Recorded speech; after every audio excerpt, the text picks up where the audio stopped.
tuned into the Uncensored Truth podcast with your brother, Oh God, Sandman. Man, this next story right here, Sandman, Erykah Badu in stage, I think it's Chicago, Illinois.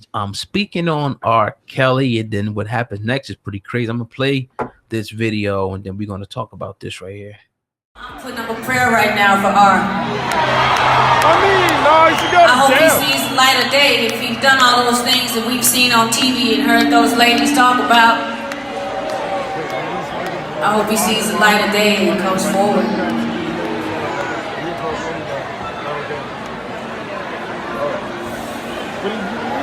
What y'all say? Fuck it. That's not love. That's not unconditional love. But what if one of the people that was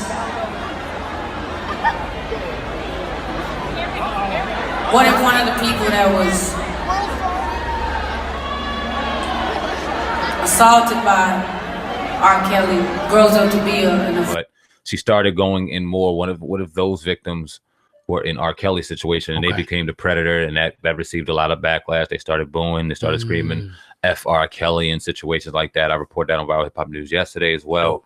And man, oh man, it just shows you. Now, she did this out in Chicago.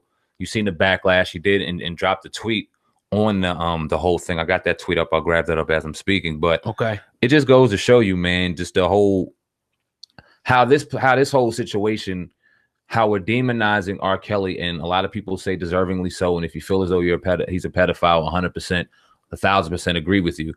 If he did those things to Aaliyah, he deserves everything he's getting because it only takes one. This is what Erykah Badu said. I love you unconditionally. That doesn't mean I support your poor choices. I want healing for you and anyone you have hurt as a result of being hurt. Is that strange to you? That's all I've ever said. Anything else has been fabricated or taken out of context. Erykah Badu. Now, what I was saying was, like, throughout this whole situation, we went from victims expressing the terrible things that they went through to just demonizing R. Kelly and forgetting about the victims. Wasn't the whole premise of this to help the victims out, to look for outlets for the victims to go if they find themselves in situations, other victims that may find themselves in situations with not an R. Kelly, but they find themselves with men or women or whatever in a situation where they can't get out of it, outlets for them to find ways to talk and speak out. No, we don't talk about that. We're talking about the drama still. We want to demonize R. Kelly and mute R. Kelly and get rid of his music. What is that going to do to helping anybody? R. Kelly at one point, and I'm not justifying anything he did at all. I'm not justifying that. But what I'm saying is he at one time was molested too. Right. So he at one time was a victim before he became a monster. That man deserved help, whether that be behind bars or wherever. He deserved help too to deal with his issue. So he no longer did that to another female. So where's the help at? We all want to just point fingers and deal with the drama, but we don't want to help. The help got left out. That's actually a great point, that you bring up, because that's like problem solving, right there. When you look at that, like you said, everybody's going in, when they want to have this party and just destroy R. Kelly, and that's fine to a certain extent if he did that. But where's the healing going to come in at? Where is, the people who are the victim and the victimizers? Because R. Kelly, like you said, was in the situation before. That's the reason why they always say that once you're molested, you're most likely to molest. So where are we going to cut it down the middle and say, okay, where are we going to find help for even R. Kelly? You know what I mean? Whether it be him going to jail and getting some type of help, maybe he can't be helped.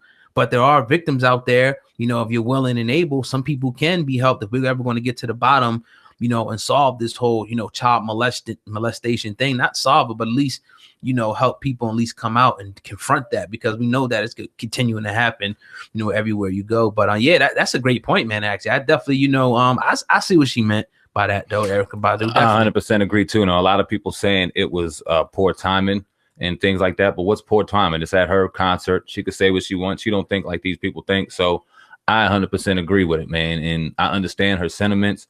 The situation, it all together got taken out of context. It's very unfortunate what's going on. And like my man Pusha T said, you can't raise a savage and deny the rabies. Bodega babies. Man, that was on my what was that on Swiss Beats album? But that shit so true. You can't raise a savage and deny the rabies. We sat here and we allowed these things to go on and continue, and then we point the finger once they did their job. It's a shame. Yeah, man, definitely sad, situation. But you're tuned into the Uncensored Truth podcast with your brother Old God and Sandman. Make sure y'all go subscribe to the Uncensored Truth podcast channel as well. You can just type it in or look in the description box of any channel that you're watching this on. I was trying to look for this thing on Erykah Badu, but I guess we'll cover it, next time. Here it goes right here. Leila Wells, who was a news reporter, she did post this, and she said, not for nothing, but Badu was a follower of cult leader and convicted pedophile Malachi York. You know what I mean? I don't know if you know Malachi York. You heard of Malachi Dr. York? Yeah. And Dr. York. So you heard of him. Mm-hmm. Yeah.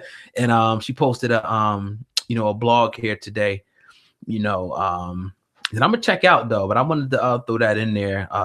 Kind of taking a shot at Erykah Badu, but that's pretty crazy. Malachi York was convicted though of that. He admitted to it. Mm. You know what I mean? Molesting, I think it was over a couple hundred kids. Piece of shit. Yeah, man, these dudes are crazy. And people, it's crazy. People still ride out for him. People in the conscious community, said that that's still their father. You know what I mean? That's crazy, man. We talk about that off the air though. Anyway, yeah, man. Yes, sir. But all right, this next story right here is dope, man. Kamala Harris, I'm thinking, who's a senator from California. Yep, senator from California, just announced, she's a female, that she's running for president. I'll play the clip right here, and I'll get your thoughts on this, Sandman. Senator Harris has also been laying the groundwork for a run for the White House. It is great to have you with us on this special holiday. Do you have an announcement you'd like to make? I'm running for president of the United States. Well, and I'm very excited about it. All right, so that's a small clip from Good Morning America. Kamala Harris, just announced on their show this morning that she'll be running for the president of the United States of America. Sandman, I want you to give your perspective on this because we're going to do our research. We just found out about her, to be honest, today. So, but I'll let you go ahead and say what you was going to say. But you were talking about pre-production. Well, a senator in California. She was on the Breakfast Club. She did various other spots. Even Charlemagne asked her, was she going to run for president of the United States at one point? She threw around the idea, and now months later, she came out. It's powerful. This is very powerful for our country, very powerful for the history. Miss Harris being the first woman of color since Shirley Chisholm to do so since 1972. I know Shirley Chisholm very intimately. I remember getting in trouble when I was in school back in the day. My mother making me go to the library and getting $2 of anybody black that I had to read up on and learn something about that I didn't know about. And I got George Washington Carver, and I got this woman by the name of Shirley Chisholm. And I hated the book at first, but then when I read it and learned this woman's history, my mom could probably be laughing somewhere if she heard me. It gave me a whole different perspective. So this is very, very powerful when I see this happen, and I'm proud to be able to watch this happen. That being said, we just gotta make sure that we do the fair thing for ourselves, because too often we get caught up in the grandeur, the lights. We did that with Obama. Now Obama will go down in history, in Black history, and he deservingly deserves to do so. With that being said, there's a lot of backlash and a lot of criticism comes Obama's way when it comes to what he's done for his people of color, Black people, what he done. And when you look throughout the 8 years of his presidency, you can't point to a lot of things. Now, he's a great ambassador. He's a great person to be sitting there as a face, but the grunt work, what has he done? Miss Kamala Harris, she seems to be a little bit of a different kill, but this is the election. This is how you get people. This is how so let's not get caught under the grandeur too often. Let's make sure that we make the right choice. Now, will Miss Harris be a better choice for us than the Republican just going up? Maybe, possibly. Damn, yeah, 100% more than likely. But right. Will she do anything for us? We just got to be careful. Let's take this as an experience to just pay attention. Nah, I mean, I'm definitely, looking forward to really, getting involved as far as really looking in, to this woman and seeing what she stands for, what she's really about. Because a lot of us don't really get into that. We kind of just, let them feed us everything. But let's see her track record, what she really done for California and what she's trying to do with this country. Because, it's definitely going to make a difference. So, yeah, I definitely agree with that, man.